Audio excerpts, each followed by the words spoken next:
hal-hazırda Harvard Üniversitesinin Dünya Ədəbiyyatı və İnciləri adlı kursunu davam etdirirəm. Fərqli bir seçim şansım olsaydı yenə Bakıda seçərdim. Olur arada Apple ilə deyirəm. Portugalya. Nə Portugalyası? CV'ni gönder deyirsin. Herkese salam, YouTube kanalıma hoş gelmişsiniz. Eğer ilk defa bu video ile tanış olursa ben İlker. Bugün bir tələbə seçisinin ilk videosunu Filologiya Fakültəsinə adadıq. Filologiya Fakültəsinin sədri Nuran Yaqubov yanımızdadır. Salam Nuran. Salam. Necəsən? Yaxşıyam, çox sağ ol. Sən necəsən? Yaxşıyam, çox sağ ol. Biraz özünü təqdim elə.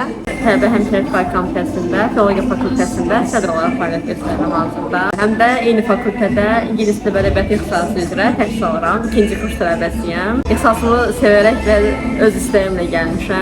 Əlavə olaraq qeyd eləməliyəmsə, arada yazıram. Arada yox, bəzi daha çox yazıram hətta, daha çox oxuyuram. Ən son adlı təqaüdə layiq görülmüşdü.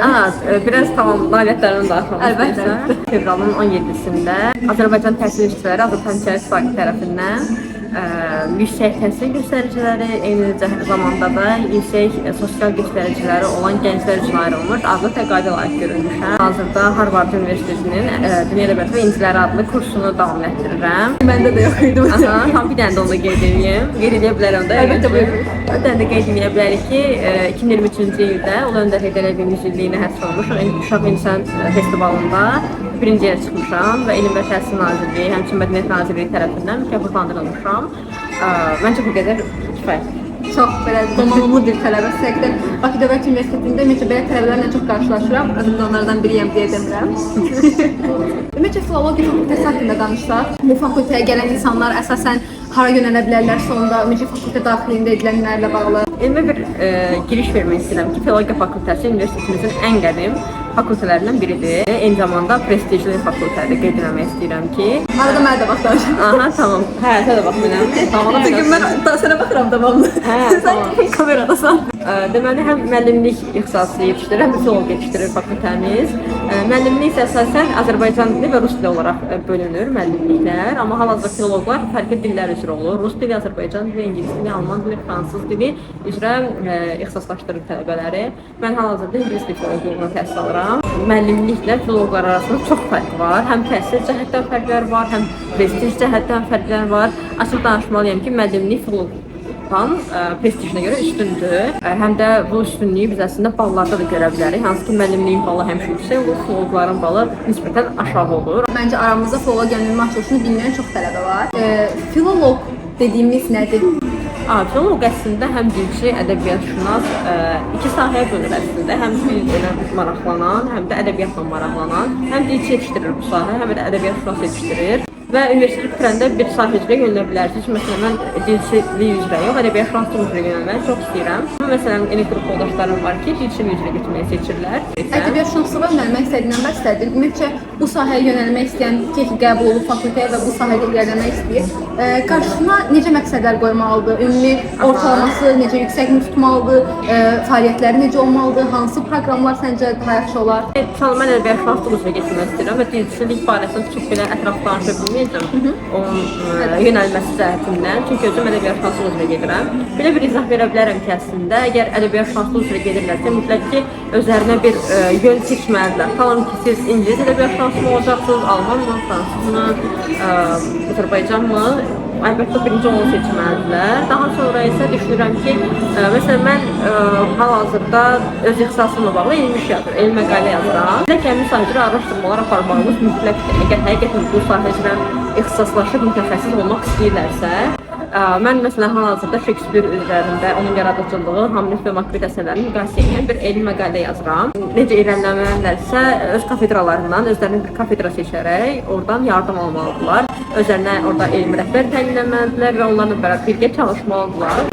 Fakültə içərisində bal ortalaması önəmlidir. Ümumiyyətcə, yüksək balla oxumaq. Əlbəttə önəmlidir. Məncə hər fakültədə bu önəmlidir. Ümumiyyətlə hər tələbə üçün bu önəmli olmalıdır. Çünki səndə əsasən bir ortalamalı 98-99 ortasında çıxmaq kimi bir şey görmüşəm. Çox tanış deyil. Amma bu həqiqətən sizin fakültə üçün bu qədər önəmlidir. Məsələn, mən BM-də oxuyuram və mənim üçün ortalamamın 94-95 olması yetərlidir mənim gözümdə. Amma səndə belə ekstra bir 99 çalası görürəm. Yəni bu filologiya ilə bağlıdır mı, yoxsa şəxsən sənin üçün üçün belə önəmlidir? Bu əslində həm şəxsi, həm mənim üçün həm də fakültə ilə bağlıdır. Çünki fakültədəki qızlar, həqiqətən əksəriyyətlə qızlar təşkil elədiyi üçün qızlar deyə xitab edirəm. Dəhşət çox yüksək ortalamalı şəxslər var. Ona görə istəyirəm ki, mənim kimi onların biri olsun. Bu şəxsi bir temadır. Amma əgər həqiqətən biraz daha açıq baxsaq, daha aydın perspektivdən baxsaq məsələyə, qeyd etmək istəyirəm ki, Bendiyaya təqaüdə düşmə məsələsi baxımından filoloqlar daha çox ortalaması olmalıdır ki, daha yəni təqaüdə düşə bilsinlər. Filologiya fakültəsinin sabahı yoxdur deyə bilirəm.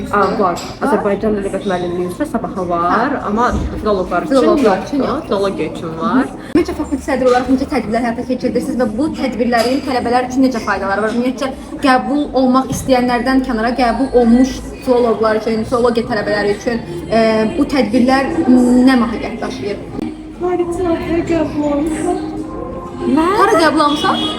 Hansısa bir şey apply eləmişəm. Mail gəldi. Hara Bilmirəm haradır. Məndə də belə olur arada. Apply elədim. Portugalya. Nə Portugalyası? CV-ni göndər deyir, seçilirsən.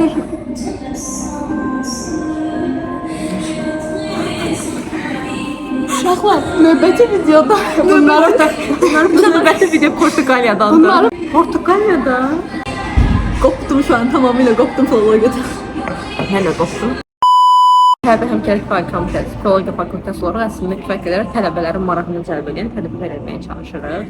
Əslində bu tədbirləri təşkil edəndə əsas qayəmiz budur ki, tələbələrin marağını cəlb edən tədbirlər olmağında çalışırıq ki, bu olmasın. Hər hansı bir şairlərin yaradıcılığını ələ alan, şair, yazıçı və s. onların həyatlarını, yaradıcılıqlarını ələ alan xüsusi tədbirlər, hansı ki, hər tədbirimizdə bir ədəbilik, bir bədili müddətdə olur. Bu filologiyanın deyək ki, belə dırnaqarası xislətində var. İndi filologiya fakültəsinin sədri olaraq, sadəcə filologiya fakültəsinin tələbəsi olaraq sənə sual verirəm. Bir tələbə olaraq bu tədbirlərin sənin bir filoloq olaraq inkişafında töhfə verdiyini düşünürsən həqiqətən?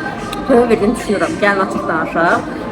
Çünki hal-hazırda düzdür, ikinci kursda təhsil alıram, amma birinci kursda da hər hansı bir tədbirdə iştirak edəndə fakültə ilə bağlı. Orada nə bir şairin adını eşidirdim ki, mən onun heç adını eşitməmişəm, heç bir şeirini duymamışam. Buna görə düşünürəm ki, çox xeyirləri olur. Sonra gedib onu araşdırıram və s. Yəni insan daimi nəsə öyrənir, bunun özü də elə nəsə öyrədir də. İnkişafı təmin edir. Öyrədir, əlbəttə. Təhsil proqramlarında, ümumiyyətlə Bakı Dövlətinin təhsil proqramında xarici dil nə dərəcədə əhəmiyyətlidir? Yəni bura qəbul olmaq istəyən bir abituriyent xarici dilə nə qədər önəm verməlidir? Gəlin belə deyim, məsələn, mən ingilis filologiya oxuyuram və mütləq şəkildə ki, bura ingilis dili onsuz da bir məhdudiyyət olur da, bura 50+ olmalı ki, qəbul balı deyirəm ingilis dilindən ki, bura qəbul olsun, sırf ingilis filoloqluğuna. Və əgər tam ki, hansı bir tip üzrə təhsil alırsınızsa, tam mən ingilis filoloqluğamsa, ingilis dilinə dəhşətli şəkildə deyərdim ki, önəm verilir. Çünki burada biz 4 semestr boyunca sırf ingilis dili keçirik, 4 semestr boyunca, 4 semestr yox, 4 il müddətində ingilis dili keçirik və mütləq şəkildə ki, siz bu 4 ili bitirəndə kifayət qədər yaxşı bir level'la bitirməlisiniz, səviyyəni bitirməlisiniz. Buna görə də ingilisinə çox önəm verirlər və imtahanlar, dillə bağlı olan imtahanlar şifahi şəkildə keçirilir, yəqin sənə məlumdur bu məsələ. Və biz ingilis dilinə bağlı olan imtahanlarımızı şifahi şəkildə vermişik. Sırf bizdə öz fakültəmiz adına ixtisas tədris olunur. İxtisasımızdan asılı olmayaraq bir də universitet Hər türlü ehtiyac var və inkişaf etdirməyə Çünki dil yeni bir qapıdır, yeni bir dil öyrənmək həqiqətən yeni bir yol açır insana ki, necə ki bu dəqiqə arxa fonumuzda oturan Fidan ingilis dili biliyi ilə Portuqaliyadan maillər alır. Bir də son olaraq universitetlə bağlı sual vermək istəyirəm. Özün Bakı Dövlət Universitetinin tələbəsisən, amma filologiya tələbəsi olaraq sənə sual vermək istəyirəm ki, həqiqətən Bakı Dövlət Universitetinin filologiyanı ən yaxşı tədris edən universitetlərdən biri olduğunu düşünürsənmi, yoxsa qəbul olmaq istədiyin fərqli bir universitet olardım ki, məsələn, burada da oxumaq istəyərdim, burada daha yaxşı filologiya tədrisi var? Deməli, mən ixtisas seçimində bütün punktlara belə deyim də, seçimlərə ingilis dili və ədəbiyyat yazmışdım və Bakı Dövlət Universitetinin qəbulunda açıq düşünmürdüm ki, fakültəmə və ixtisasımı bu qədər bağlanaram. Bakı Dövlət Universitetinin sırf bu fakültəsi mənə çox şey qazandırıb, həqiqi mənada və sözün əsl mənasında. Buna görə düşünürəm ki, fərqli bir seçim şansım olsaydı, yenə Bakı Dövləti seçərəm. Çox təşəkkür edirəm. Həqiqətən çox gözəl bir danışıq oldu. Mən Mən təşəkkür edirəm. həqiqətən fakültə haqqında çox şey öyrəndim. Mən filologiya fakültəsi haqqında çox məlumatı olmayan bir insan idim və həqiqətən mən çox şey öyrəndim fakültə ilə bağlı. Deyirəm, izləyən abituriyentlərin və birinci kurs tələbələrinin, hətta 2-3 artıq bu yöndə inkişaf eləmək istəyən hər kəsin işinə yaradı bu video. Əlavə suallarınız varsa, şərh bölməsinə yaza bilərsiniz. Nurhan xanımdan bir video daha çəkə bilərik. İzlədiyiniz üçün təşəkkürlər. Sağ olun. Sağ olun.